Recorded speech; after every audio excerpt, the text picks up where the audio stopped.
제가 오늘 할 이야기의 순서를 이렇게 잡아보았는데요. 일단 처용이라는 이야기가 처음 나오게 된 것이 삼국유사 기이편의 처용랑 망해사조라는 곳이니까 그 내용을 먼저 살펴보고, 그 다음에 이 이야기에 대해서 정말 수백 가지의 해석이 있습니다.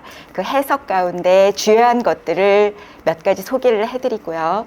그 다음에 오늘 주제에 있는 것처럼 왜 처용이라는 인물을 동해용의 아들로 설정했는가, 동해용이라는 것이 상징하는 것이 무엇일까에 대해서 알아보고요.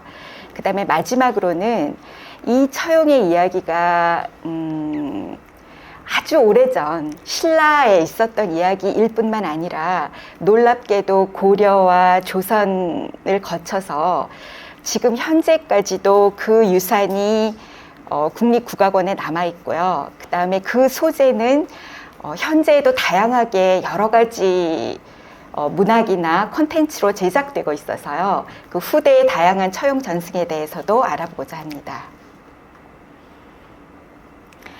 먼저 삼국유사 처용랑 망해사조의 내용에 대해서 알아보겠습니다. 미리 배부한 자료를 보시면 되는데요. 이게 약간 길지만 이게 처용가 이야기의 가장 기본적인 내용이기 때문에 들어주셨으면 감사하겠습니다. 제49대 헌강대왕 때에는 실제로 신라 하대 왕이죠. 49대라는 이 순서에서 짐작하셨듯이 이때는 신라의 말기입니다. 망하기 직전이죠. 49대 헌광왕 때에는 서울부터 바닷가까지 기와집이 즐비하고 담장이 서로 이어져 있었으며 초가집이 단 한 채도 없었다. 풍악과 노랫소리가 길에서도 끊이지 않았고 비바람이 사계절 순조로웠다.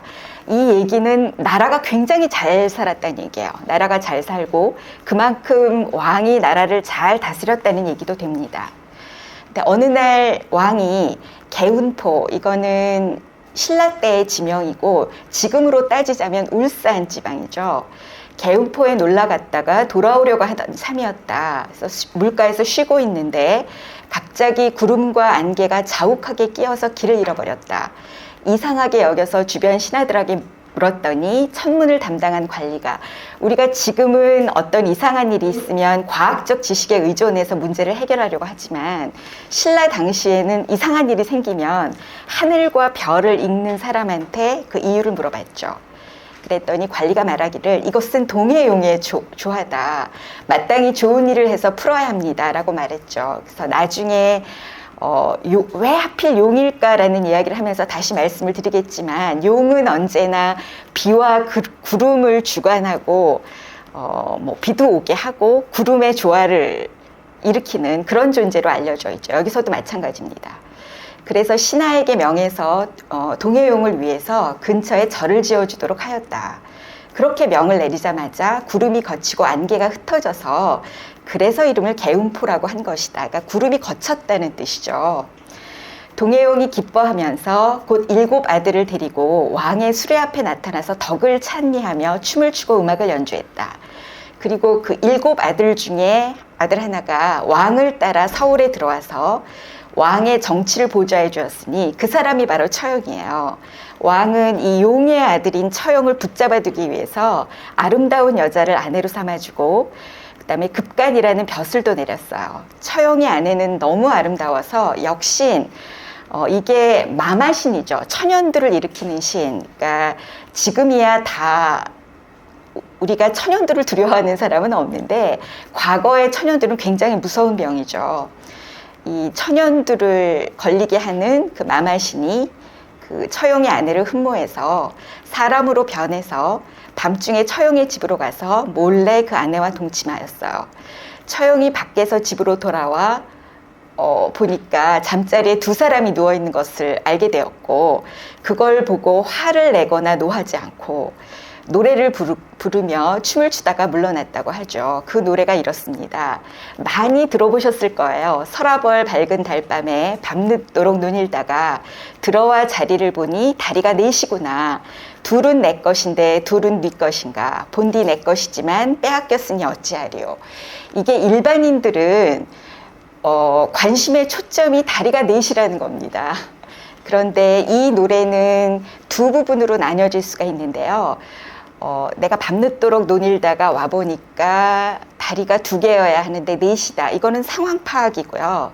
그 다음에 나머지 뒷부분은 거기에 대한 자기의 감정입니다. 근데 이 감정은 본디 내 것이지만 빼앗겼으니 어찌하리요. 이게 중요한 거죠. 내 아내가 다른 남자와 동침하는 걸 봤는데 여기서 나타나는 이 화자의 정감은 체념입니다. 이거 굉장히 체념적인 노래예요. 그래서 이 부분이 사람들의 그 호기심을 불러일으키죠. 그러니까 아내와 간통한 남자를 물리치기 위해서 부른 노래가 위협이 아니라 체념이라는 거죠. 그러니까 여기로부터 많은 해석이 생겨납니다. 그래서 역신이 이 노래를 듣고 원래 자기의 모습을 드러내고 처용 앞에 꿇어앉아서 이렇게 말했어요. 제가 공의 아내를 사모하여 잘못을 저질렀으나 공이 화를 내지 않으시니 감동하여 아름답게 여기는 바입니다.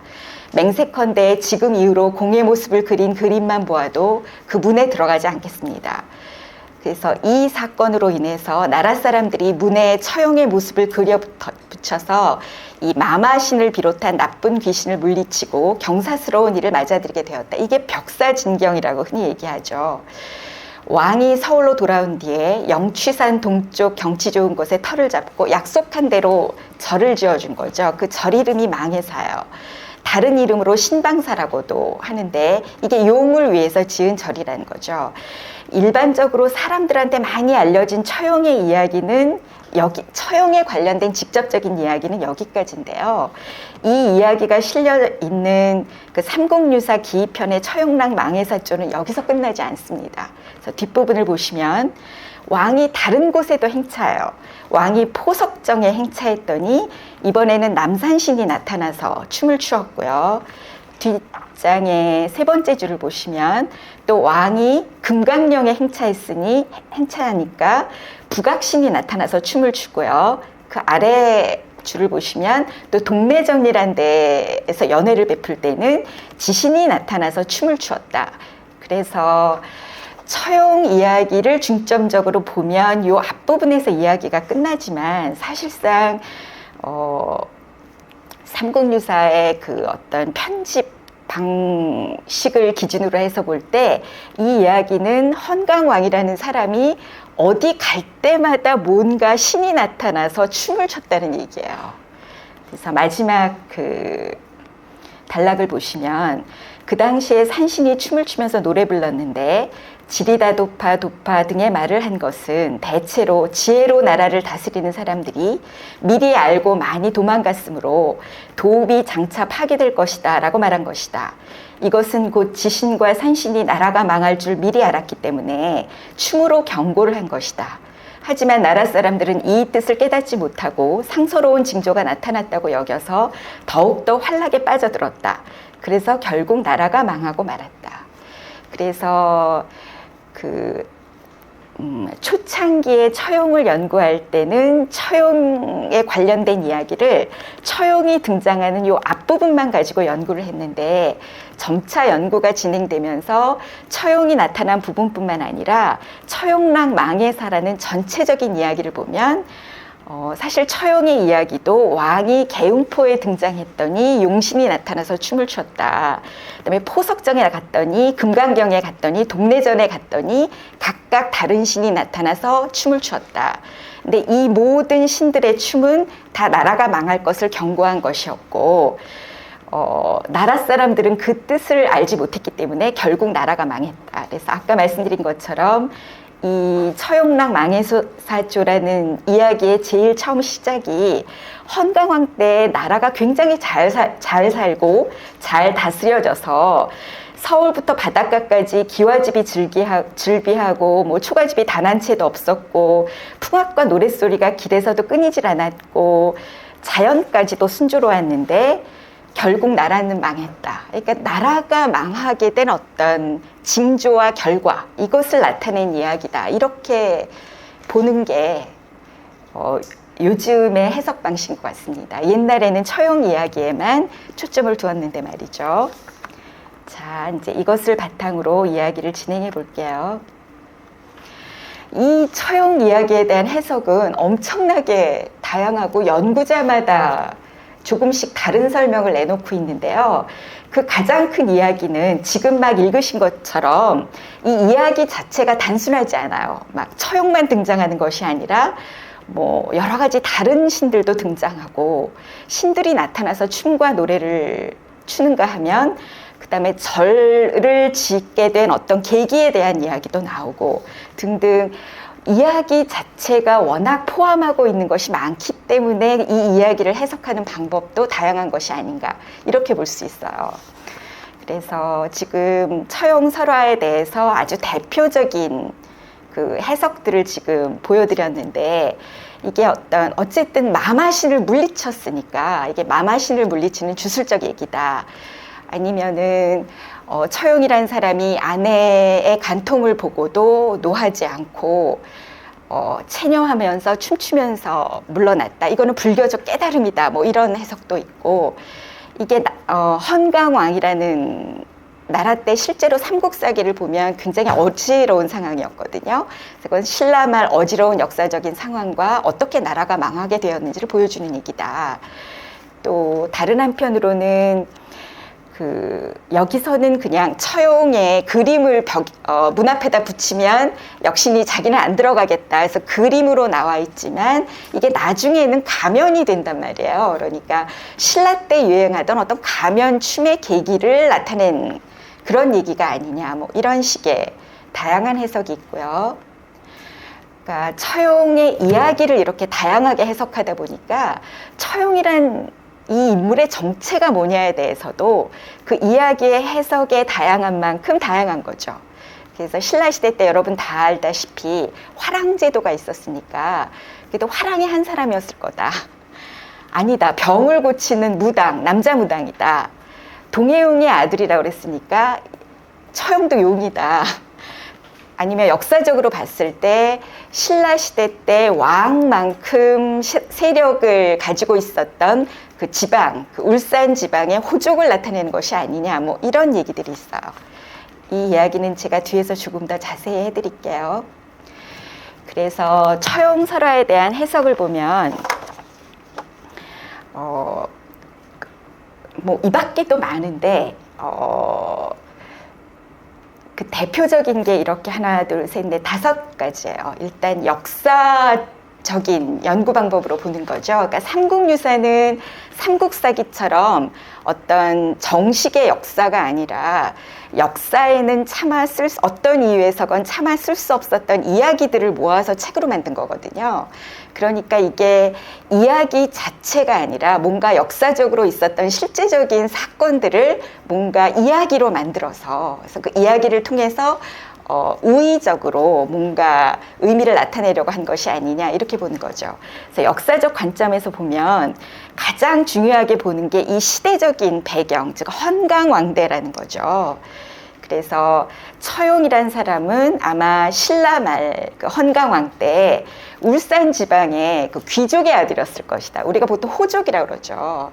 근데 왕이 그 지방 호족의 세력을 경계하기 위해서 그 호족의 아들인 처용을 서라벌로 불러서 자기 옆에 두고 회유하기 위해서 아름다운 아내를 주고 벼슬도 줬는데 그 서라벌 지역의 부패한 귀족의 자제가 그 처용한테 준 아내와 간통을 해서 처용이 너무 실망하고 이 서라벌을 떠난 얘기다, 뭐 이런 식으로 보는 거죠.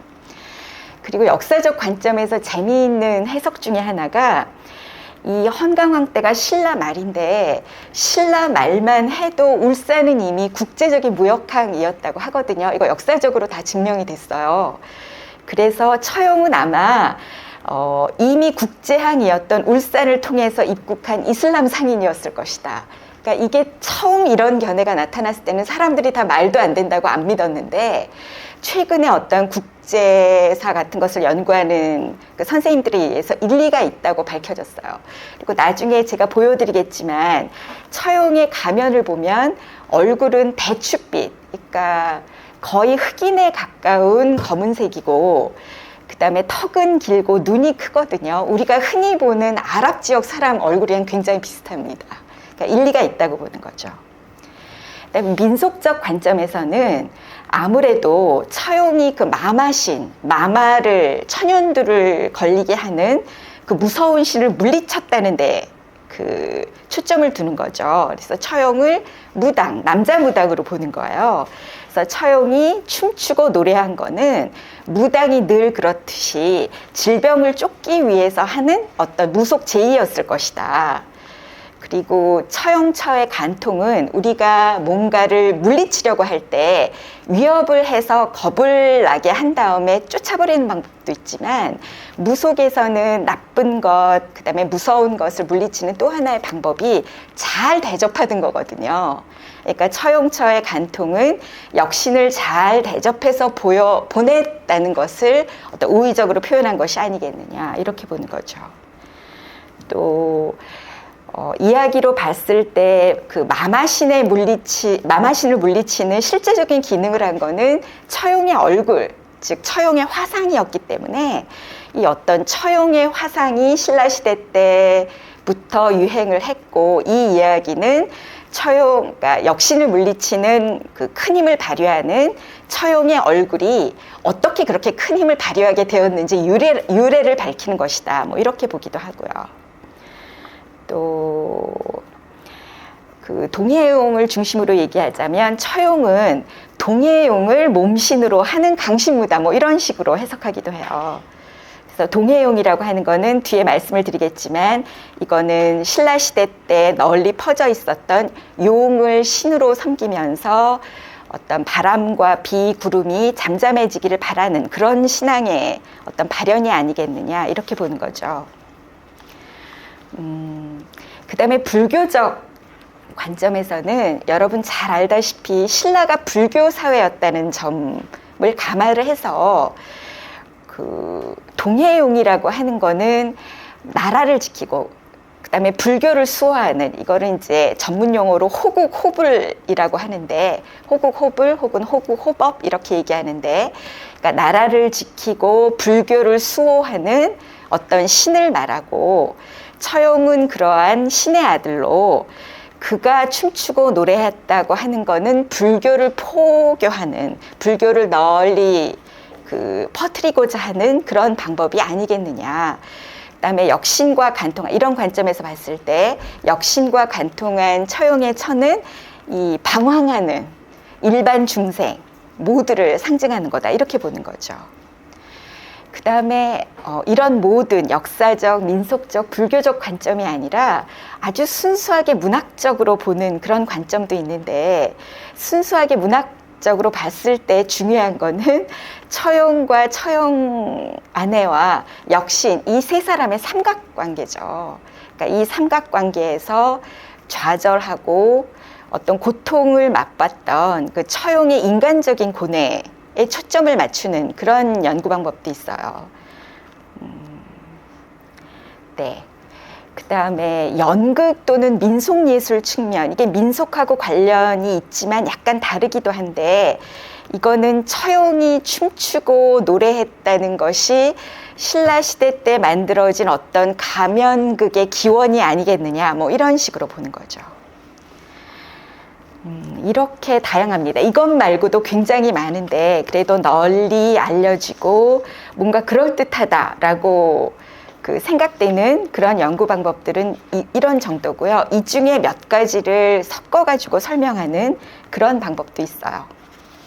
그 다음에 세 번째는 말씀드렸던 것처럼 이 동해용의 아들이라고 삼국유사 기록에도 나와 있는데, 왜 하고 많은 대상 가운데 동해용의 아들로 설정을 했을까? 동해용이라는 게 뭘 말하는 걸까? 여기에 대한 설명을 좀 드리고자 해요. 용은 실제로 존재하는 그런 동물은 아니지만 사실상 우리에게 굉장히 친숙하거든요. 그래서 특히 이 전통시대 때는 다양한 장식, 무늬, 회화 등에서 우리가 용을 볼 수 있다는 말이죠.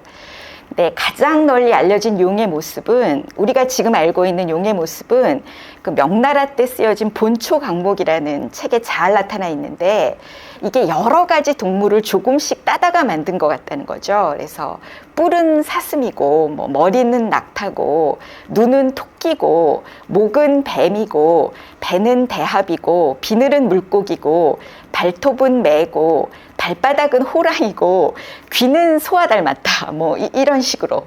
그다음에 뭐 소리는 구리로 만든 쟁반을 울리는 소리와 같으며, 입 주변에는 긴 수엽이 있으며, 턱 밑에는 뭐 명주라는 것을 달고 있고, 목 아래에는 거꾸로 박힌 비늘이 있고, 뭐 이런 식의 그런 어떤 모습이 이제 설정되어 있는데요. 그 종류도 굉장히 다양합니다. 그래서 용이 여러 가지 동물의 모습을 합쳐놓은 것 같고, 뭔가 어떤 신적인 존재인 것 같은데, 거기에 비해서 우리가 이야기 속에 등장하는 용왕은, 그러니까 용은 동물의 모습으로 나타나는 데 비해서 용왕은 사람의 모습으로 나타나요. 그러면서 이 용왕의 기능은 바다나 강을 관장하고, 뭐 용들의 왕이라고 하고, 뭐 이런 얘기를 하고 있죠. 근데 우리가 지금 알고 있는 어떤 용의 모습을 파악하기 위해서는 이게 이제 우리의 토착적인 용의 모습도 있고, 외부에서 전래된, 그러니까 다른 나라에서 전래된 용의 모습도 있는데, 아무래도 그 시작은 중국에서 전래된 것이 아닐까라고 이제 학자들이 짐작을 하는 거죠. 그러니까 우리한테 지금 익숙한 용의 모습은 중국에서 전래된 것이 아닐까라고 보는데, 중국에서 용은 잘 아시는 바와 같이 기린, 봉황, 거북 이런 동물들과 함께 아주 신령스러운 그 4가지 동물 중에 하나라고 이야기되죠. 그래서 아까 말씀드린 것처럼 하늘과 물의 상징으로 뭐 번개를 지배하고, 뭐 비를 내리게 하고, 비를 내리게 한다는 것은 농경사회에서 굉장히 중요한 조건이기 때문에 풍년하고 연결되는, 그래서 비를 내리게 해서 땅을 비옥하게 하고 풍요를 가능하게 하는 그런 존재라는 거죠. 그리고 불교의 유입과 함께 인도에서도 어떤 용의 모습의 일부가 전래되었는데요. 인도에서 전래된 용의 모습은 이 불교적 성격이 매우 강해서 불교를 수호하는 게 가장 큰 기능이라고 하죠. 그래서 불교를 수호하면서 역시 비를 내리게 하는 기능을 잇는. 근데 중국이나 인도에서만 전래된 용이 있는 것이 아니라 우리 고유의 어떤 토착 신앙에도 용의 모습이 있어요. 그래서 우리나라 말로 용을 미르라고 하는데, 또는 뭐 이무기, 뭐 이신이 이런 식으로 어떤 여러 가지 종류의 용이 있는데, 우리 고유의 용은 역시 물, 비, 구름 이런 것을 상징하면서, 아까도 말씀드린 것처럼 농경사회에서 반드시 필요한 비를 내리게 해서 풍년을 가능하게 하는 그런 역할을 했다고 볼 수 있습니다. 그래서 우리가 지금 알고 있고 삼국유사에 있는 용만 해도 이미 토착적인 우리의 신앙에다가 어떤 중국에서 전래된 거, 인도에서 전래된 불교적 용의 모습이 다 포함된, 다 혼합된 형태라고 볼 수가 있습니다. 그래서 기록 속, 그러니까 우리가 처용 이야기 속에 있는 용의 모습만 봤는데, 다른 기록 속에서는 용이 어떻게 그려져 있는지 중국 쪽의 예, 우리나라 쪽의 예 몇 가지만 알려드리겠는데요. 송고승전이라는 책에 나와 있는 용의 모습을 보면, 이것도 역시 우리나라하고 관련된 얘기인데요.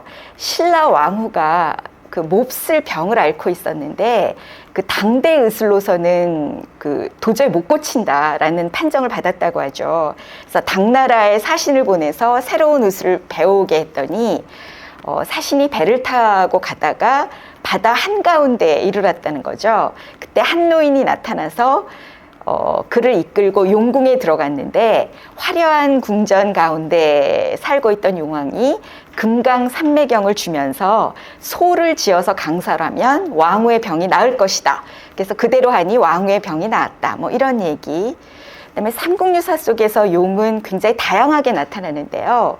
널리 알려진 그 문무왕 이야기, 그러니까 죽어서 호국용이 되었다는 이 문무왕의 얘기, 또 명랑이라는 사람의 얘기도 있는데, 당나라에서 불법을 구하고 돌아오는 길에 그 바다용의 청으로 용궁에 들어가서 뭔가 비법을 전하고 그 대신 황금을 시주로 받았다, 이런 명량이라는 사람의 얘기도 있고요.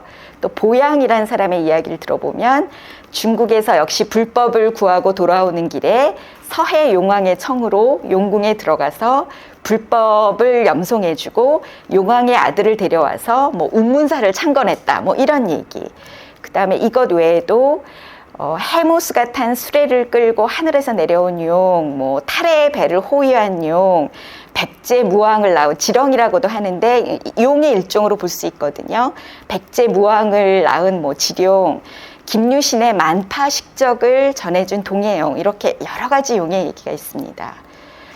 그래서 이 기록을 조금 더 자세히 말씀드리면, 그 삼국유사 속에 나타난 용만 또 연구하시는 선생님들이 계셔서 그런 어떤 자료를 참고해 보면 삼국유사에 25건, 또 삼국사기에 23건이나 용이 나타나는데, 비교를 해보자면 삼국사기에 나타나는 용은 어떤 정치적 사건이나 외적의 침공이나 자연재해 이런 것 같이 좀 흉조에 가까운 그런 성격을 띠고 있다면, 삼국유사에서 나타나는 용은 뭐 나라를 수호하고 불법을 수호한다든지, 뭐 영웅과 관련해서 중요한 물건을 전해준다든지, 영웅의 출생과 관련된다든지, 이렇게 굉장히 다양하게 나타납니다. 그래서 몇 가지를 표로 정리해 보면 뭐 계룡, 어룡, 교룡 이런 식으로 다양한 모습의 용이 나타나고요. 또 색채도 누런 용이 있는가 하면 붉은 용도 있고요. 서식지도 바다에만 사는 것이 아니라 연못이나 강에서 나타났다는 경우도 있고요. 그다음에 북부여, 가야, 백제, 고구려, 당, 고려, 신라 다양하게 나타나는 것으로 봐서 이 삼국유사가 이루어졌을 그 시대만 해도 용에 대한 어떤 신앙이나 그 생각은 우리가 지금 생각했던 것보다는 굉장히 그 친화적인, 굉장히 친숙하게 생각하고 여러 이야기에 등장하는 그러한 존재로 알 수 있습니다. 그 다음에 이 개운포라는 지명하고 용과의 관계를 조금 더 구체적으로 볼 수도 있는데요.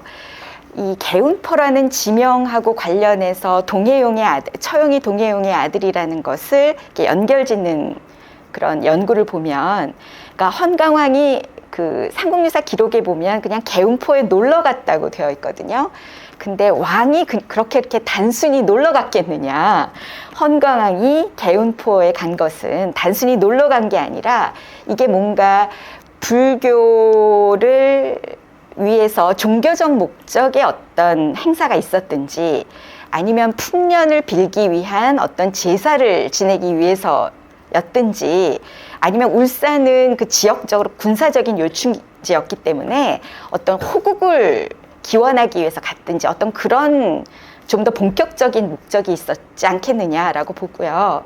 이런 얘기가 가능한 까닭은 지금 현재 울산으로 알려져 있는 개운포라는 지역이 굉장히 군사적인 요충지라는 거죠. 그러니까 신라 때만 해도 외적이 많이 쳐들어왔는데, 외적을 맞게 되는 우리나라의 가장 첫 관문이 개운포라고 할 수가 있으니까요. 또 이 개운포 한가운데 있다고 생각되는 이 용왕이 7 아들을 데리고 나타났다는 그 바위, 이걸 보통 처용암이라고 부르는데요. 이 처용암은 문무대왕의 그 호국정신을 나타내는 대왕암과 비슷한 그런 어떤 기능과 그 의미를 지닌 게 아니겠느냐, 이렇게 보는 거죠. 그래서 그 개운포라는 지명과 이 처용이 동해용의 아들이라는 것을 이렇게 잘 연결을 해보면, 개운포라는 그 지역의 지리적, 군사적 특징으로 말미암아 어떤 그 나라를 지키고 불교를 수호하는 그런 호국 용신의 신앙이 발전해 나간 게 아닐까. 그러니까 즉 개운포라는 곳은 바다와 강이 만나고 동해와 이 신라라는 나라가 접하고 있어서 그 호위, 호국에 대한 그 갈망이 용이 나타나서 우리나라를 잘 지켜줬으면 하는 어떤 신앙과 연결된 것이 아니었을까, 이렇게 보는 거죠. 그래서 왜 하필 처용이란 사람을 동해용의 아들로 설정했을까? 이것을 아까 여러 가지 그 해석의 입장과 연결해서 본다면, 그 불교적 입장으로 초점을 맞춰 본다면, 뭔가 초월적인 존재가 나타나서 나라도 보호해주고 이 불교도 더욱 강하게 만들어주고 이런 존재에 대한 어떤 선망이라든가 어떤 바람이 어떤 용이라는 존재를 만들어내지 않았을까라고 보는 거고요.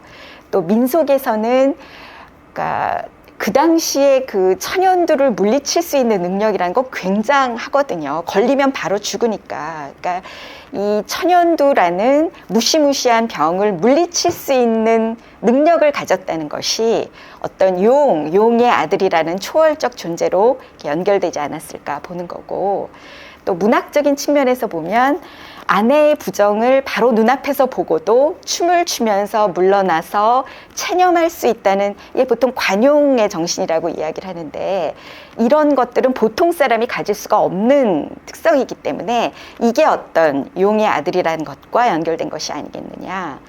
또 역사적인 측면에서 어떤 왕만큼의 커다란 세력을 가진 지방 호족을 나타내기 위해서 용의 아들이다, 이런 얘기를 하지 않았을까. 또는 전혀 국내에서는 볼 수 없었던 전혀 다른 모습을 가진 외국인이기 때문에, 아까 말씀드린 것처럼 아라비아 상인을 처음 봤기 때문에 그 어떤 이상함이 용의 아들이라는 것으로 이렇게 원용되지 않았겠느냐.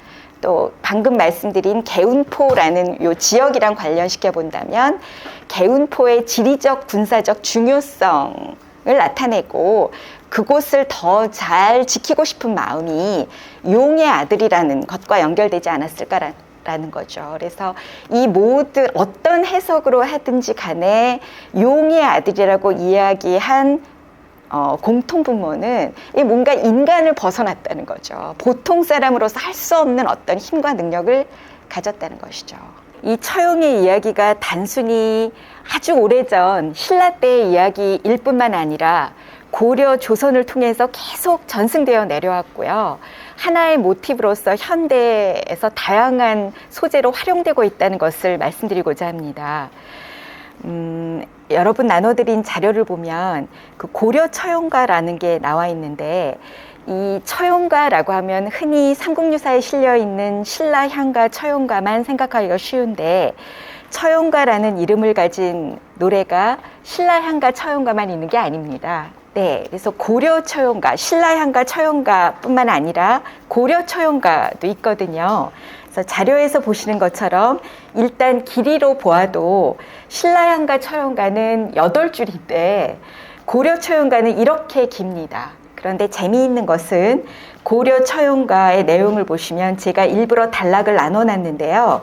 하나, 둘, 셋, 네 번째 열병신에 대한 위협 부분을 보시면 하나, 둘, 셋, 네 번째 줄에 이게 고려 때 만들어진 또 하나의 처용가인데, 여러분들이 잘 알고 있는 향가, 처용가가 이 안에 들어가 있습니다.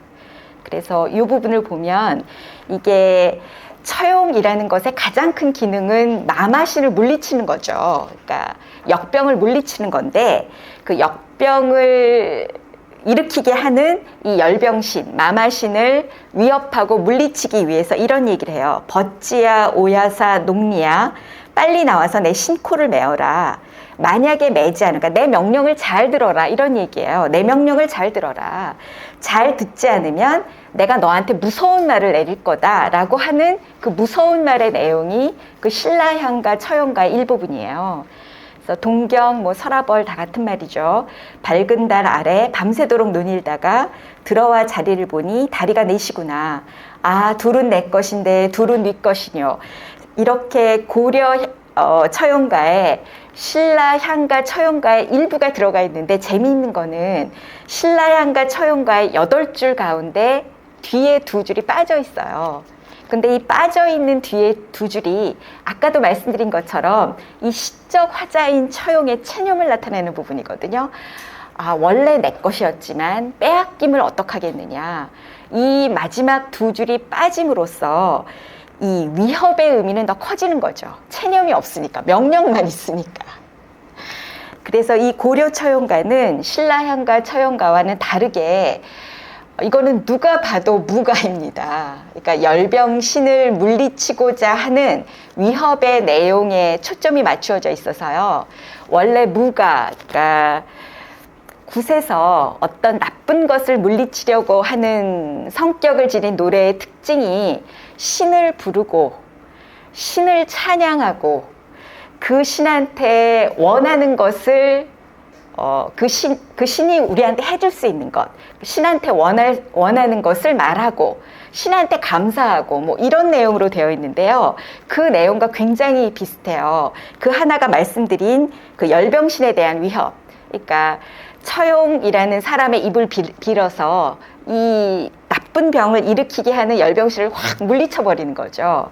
그리고 그 두 번째 처용의 모습 찬양이란 부분이 있는데 이거는 처용의 모습을 머리끝부터 발끝까지 하나하나 들면서 다 찬양하고 있는 거예요. 그래서 조금만 보시면 아비의 모습이여 처용 아비의 모습이여 머리에 가득 꽂은 꽃이 무거워 기울어진 머리 수명 장수할, 그러니까 아주 오래 사실 것 같이 넓은 이마, 산 모양의 긴 눈썹, 애인을 바라보는 듯한 너그러운 눈, 바람을 잔뜩 불어넣은 듯이 우그러진 귀, 복사꽃같이 붉은 얼굴, 진기한 향내를 맡으셔서 우묵해진 코, 천금을 먹으셔 넓어진 입, 백옥 유리같이 하얀 이빨, 복이 많다고 칭찬받아서 밀어나온 턱, 칠보가 무거워서 수거진 어깨, 길경을 띠고 늘어진 소매자락, 슬기를 모두어서 유덕한 가슴,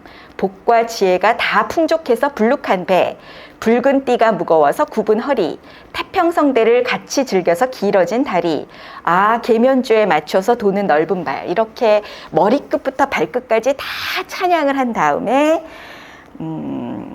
이러한 어떤 위대하신 모습을 가지고 열병신을 물리쳐 주십사, 이렇게 원하는 거죠. 그래서 처용가라고 하면 흔히 삼국유사에 실려있는 신라향가만 알고 계신 분이 많은데 신라향가를 일부 포함하고 있지만 전혀 성격이 다른 이 고려가요 처용가가 있다는 것을 일단 말씀을 드리고요. 그 다음 장을 보시면 고려시대 기록에도 처용가, 처용희, 어떤 처용에 대한 기록들이 많지는 않지만 남아있어요. 그래서 먼저 4번, 5번을 보시면 이게 고려시대 때의 어떤 문신들이 자기 문집에 처용에 관련한 시를 남겨놓은 거거든요. 그래서 이색이란 사람이 쓴 시를 보면 신라의 처용은 칠보를 두르고 꽃가지를 머리에 꽂으니 향기를 풍기네.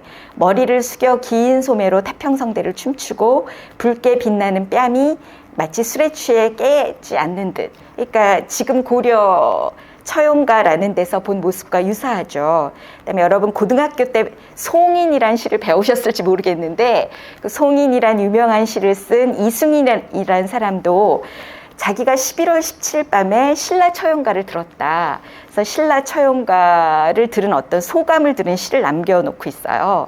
그래서 깊은 밤 신라의 곡절을 술잔을 멈추고 함께 듣네. 소리는 옛 악보에 전해져 내려오고 기상은 당시를 연상케 하네 등등. 이런 고려시대 문인들의 문집 가운데 처용가나 처용무, 처용의 모습에 대해서 남겨놓은 시가 있는가 하면 고려사에도 기록이 남아있어요. 그래서 이를테면 고종 23년 2월 이민에 내전에서 고견, 작은 잔치를 베푸는데 승선의 직책을 가진 채송년이 아르기를 복야 송경인이 평소에 처용이를 잘합니다.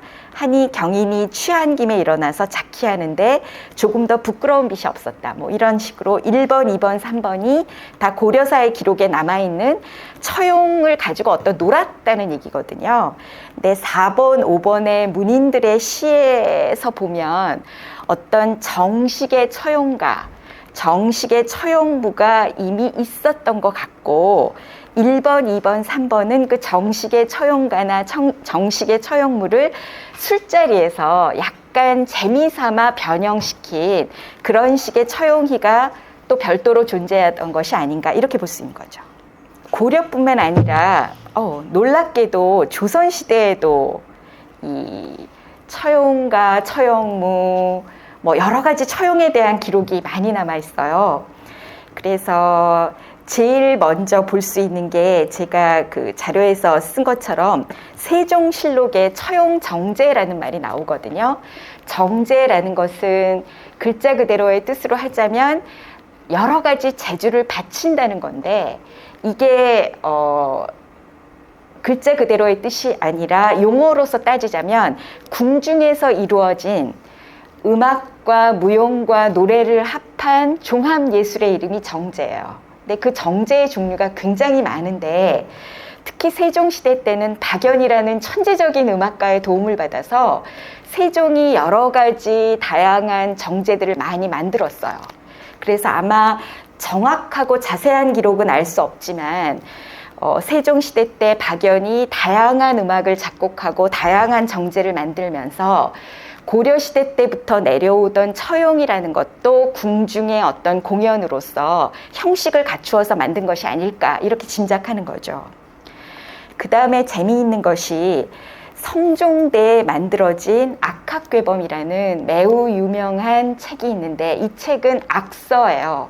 그러니까 궁중에서 이루어진 모든 공연에서 어떤 종류의 춤을 췄고 그 춤을 추기 위해서는 어떤 음악이 쓰였고 이를테면 무용수가 몇 명이 필요하고 음악을 연주하는 사람은 몇 사람이 필요하고 무용수는 춤을 출 때 어떻게 배열을 하고 음악을 연주하는 사람은 어떤 음악을 연주하냐 이런 것들을 굉장히 자세하게 쓴 책이거든요. 그 책 가운데 학연화대 처용무 합설이란 게 있어요. 그러니까 처용무가 들어가 있는 거죠. 근데 처용무라고 하지 않고 학연화대 처용무 합설이라고 한 거는 처용무를 단독으로 춘 게 아니라 학무, 연화대무 이게 다 따로 있는 춤인데 요 처용무를 출 때만은 처용무를 단독으로 춘 게 아니라 학무, 연화대무를 같이 처용무와 함께 쳤다는 거죠. 그래서 제가 국립국악원에서 이 학연화대 처용무 합설을 재현하는 것을 본 적이 있는데 어떤 방식으로 이루어지냐면 무대 위에 사람이 들어갈 정도로 굉장히 큰 연꽃이 이미 이렇게 설치가 되어 있어요. 그런 다음에 무대 양쪽에서 학이 한 마리씩, 그러니까 2마리가 나와서 그 연꽃을 쪼는 흉내를 내는 춤을 추거든요. 그럼 그 연꽃이 열리면서 그 안에서 사람이 나와요. 그래서 그 연꽃에서 나온 사람과 학이 더불어서 춤을 춘 다음에 얘네들이 무대 뒤로 퇴장하고 나면 처용무가 시작되는데 이때의 처용무는 혼자서 추는 단독무가 아니라 오방처용이라고 하죠. 5가지 방향을 상징하는 5가지 색깔의 옷을 입은 5명의 처용이 나와서 춤을 춰요. 그런데 이 처용무라는 춤은 그러니까 특히 정제라는 범주에 속하는 궁중무용은 대부분 여러분들이 연상하는 궁중무용 같아요. 그러니까 아름다운 여성 무용수들이 나와서 이렇게 한들한들 추는 춤이 보통 우리들이 생각하는 그리고 실제로 이루어지는 정제거든요. 그런데 처용무는 정제 중에서 유일하게 남무예요. 무용수들이 모두 남자들이고요. 그 다음에 기원이 역신을 물리치는 데 있어서 그런지 이 춤사위가 무슨 무술 같아요. 뭔가 막 주먹질하고 발로 차고 그래서 이 무용계에서도 처용무가 궁중무용 중에서 굉장히 특이한 방식으로 추어지기 때문에 그것들을 연구하시는 그런 분들이 있는 거죠. 그래서 이 학연화대 처용무 합설은 성종대 악학괴범에만 있고 그 이후에는 더 이상 추어졌다는 기록이 없는데 지금 생각하면 그래요. 지금은 우리가 볼 것이 워낙 많아가지고 공연 같은 것을 직접 보러 갈 필요도 없이 영상을 통해서 쉽게 즐겨볼 수가 있는데, 이 성종시대 때가 조선시대 아직 초기랄 수 있는 시기에 궁중에서 볼만한 게 별로 없었다는 거죠. 그래서 궁중에 있는 뭐 어떤 사신이 오거나, 이를테면 타자가 태어났다거나, 아니면 공주가 결혼을 한다든가, 뭐 이런 어떤 경사스러운 일이 있을 때 뭔가 공연을 해야 되는데, 그 공연이라고 할 만할 것은 이 정제밖에 없었던 것이고, 그 수많은 정제 가운데서도 처용무가 포함된 정제는 춤도 특이하고, 뭔가 공연 자체도 특이하고, 그리고 적어도 성종 때까지는 이게 학연화대 처용무 합설이던 처용무던 추워지는 시기가 정해져 있었어요. 그게 언제냐 하면 섣달 금음이거든요. 그러니까 섣달 금음이 새해로 바뀌기 전날이잖아요. 섣달 금음에 신라 때의 그 무서운 병인 마마를 물리치기 위해서 그 처용이 춤을 추었듯이 한 해의 모든 묵은 재앙을 물리친다는 의미로 처용춤을 추었다는 것 같아요. 그래서 성종 때 악학괴범의 기록을 보면 처용무가 추워졌는데, 처용무가 단독으로 추워진 것이 아니라 항무, 연하대무와 합쳐져 가지고 굉장히 커다란 공연으로 추워졌다, 이런 것들을 여러분한테 알리고 싶은데요. 그래서 그 뒷장에는 학연화대 처용무 합설을 추기 위해서 얼마나 많은 음악을 연주하고 얼마나 많은 노래가 이 사이에 삽입되며 처용무를 한 번 춘 게 아니라 이렇게 많이 췄다는 것을 보여드리기 위해서 그 악학괴범에 있는 자료 그대로 전도 후도라는 거는 두 번으로 나누어 췄다는 건데, 두 번으로 나누어 추는 가운데도 이렇게 다양한 음악과 이렇게 다양한 노래 속에서 이렇게 여러 번 처용무를 췄다는 거죠. 그러니까 이거 굉장히 큰 공연이었을 것 같아요. 제가 그 재현된 학연에다 처용무 합설만 봐도 일반적인 그 정제보다는 훨씬 화려하고 규모가 컸거든요. 그래서 성종 때 악학괴범의 기록으로 보건대 처용무가 정제로서 이거 하나만 추어진 것이 아니라 항무, 연하대무와 함께 추어졌고, 시기는 섣달 금음날 모든 액을 물리친다는 의미에서 추어졌고, 뭐 이런 말씀을 드리고 싶고요.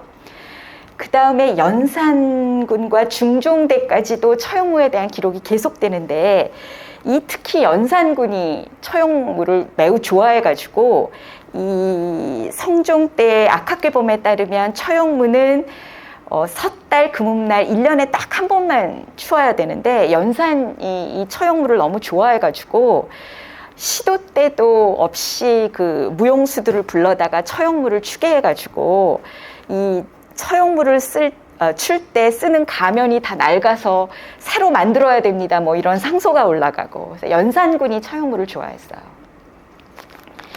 근데 연산군을 물리치고 왕이 된 중종은 그 자기가 물리쳤던 왕의 모든 잘못된 요소를 바로잡아야 되는 그런 역할을 맡은 사람이잖아요.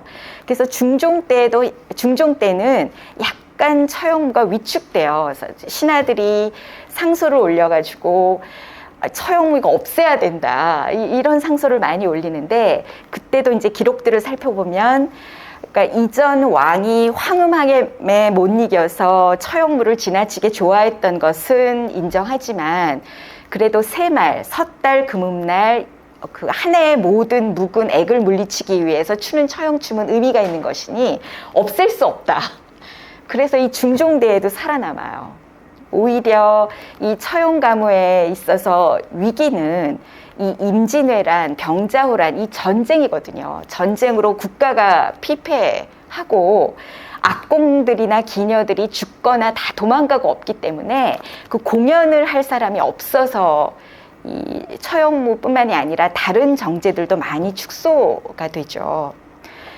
그래서 인병양난 이후 이 국가적인 사정에 의해서 축소가 되었다가, 그 다음에 숙종 때 처형무가 다시 등장을 하는데 이게 재미있는 것이 숙종 이전까지 기록에서 처형무는 어찌됐든 섣달 금음날 한 해의 모든 묵은 액을 물리친다는 기능을 가지고 있었고 이 기능은 원래 처형가의 출발처럼 뭔가 삿된 것을 물리친다는 벽사진경의 의미가 확실했거든요.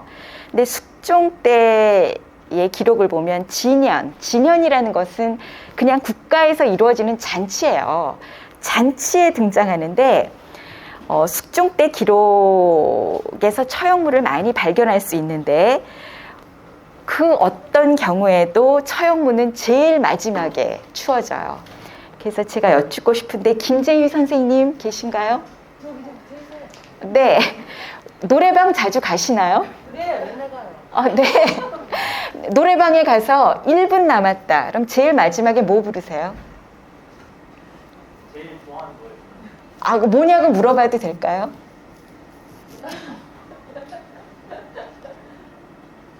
네, 그때도 다르죠. 네.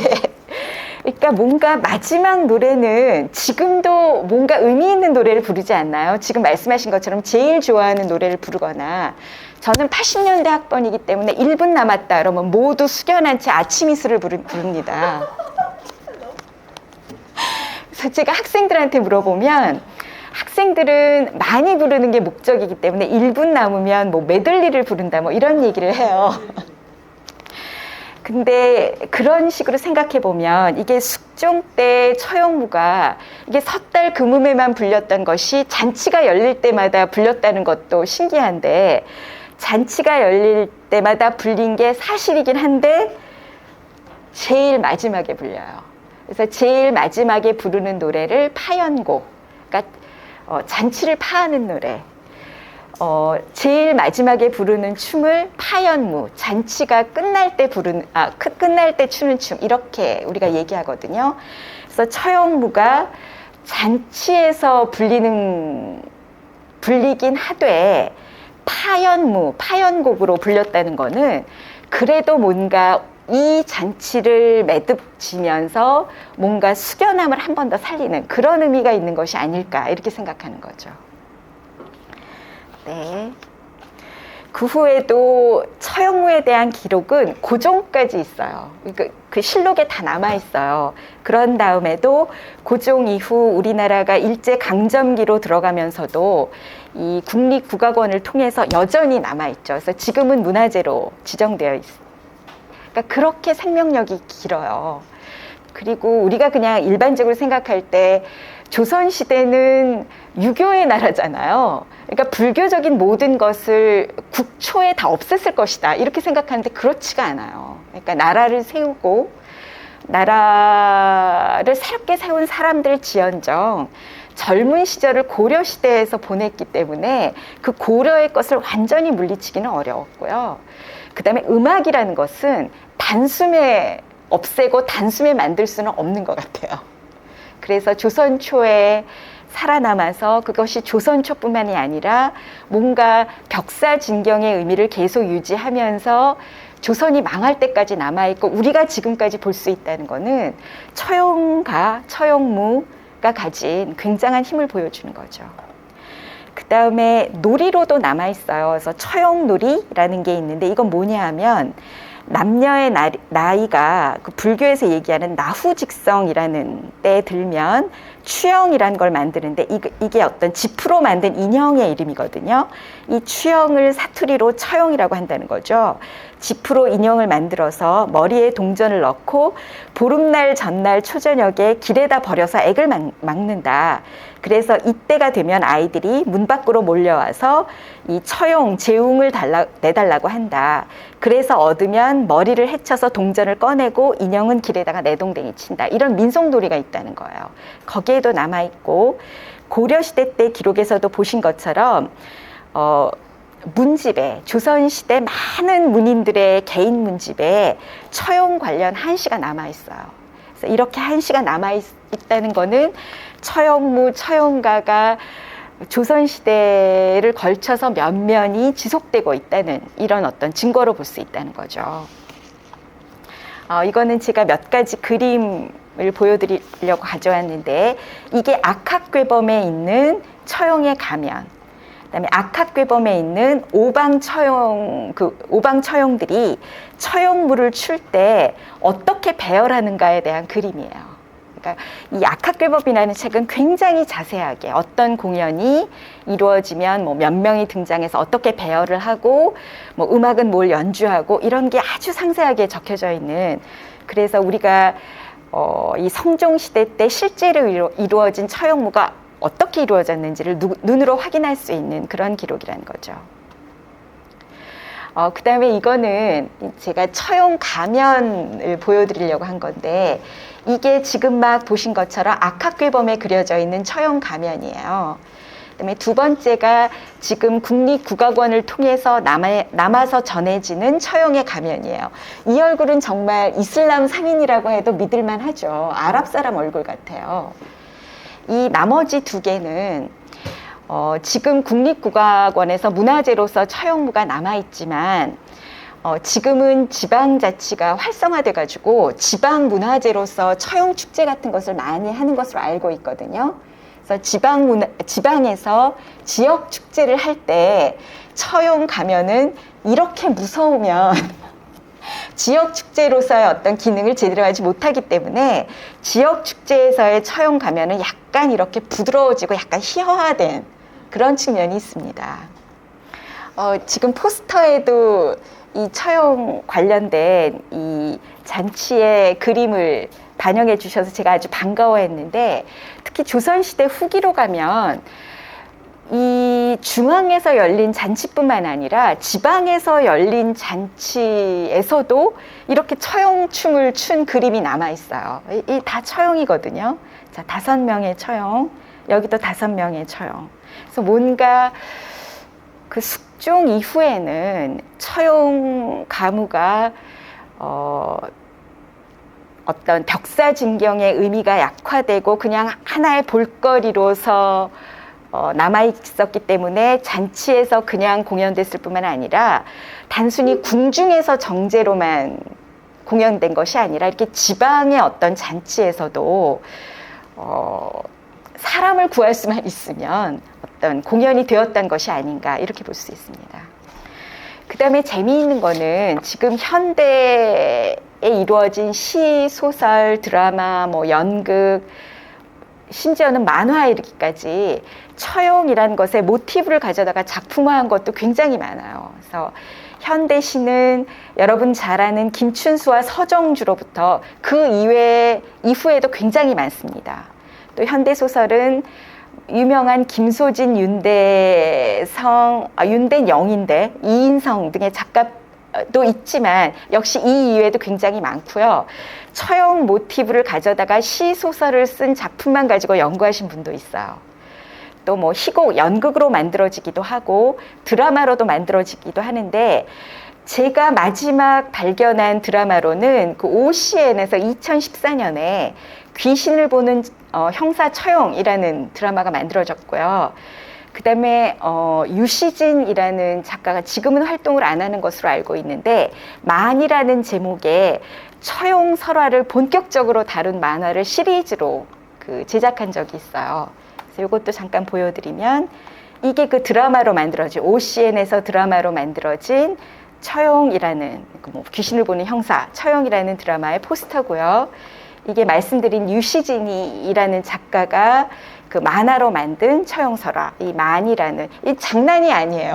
제가 이거를 구입해서 읽어봤는데 그냥 뭐 가져다가 자기 마음대로 썼다기보다는 나름대로 연구와 조사를 많이 해서 쓴, 그래서 이렇게 처형이라는 존재, 처형의 이야기가 역사적으로도 전통을 고수하면서 전승이 오랫동안 이루어졌을 뿐만 아니라 하나의 모티브 소재로서도 현대에 다양하게 이루어졌다는 그런 말씀을 드리면서 오늘 이야기를 매듭 짓고자 합니다. 감사합니다.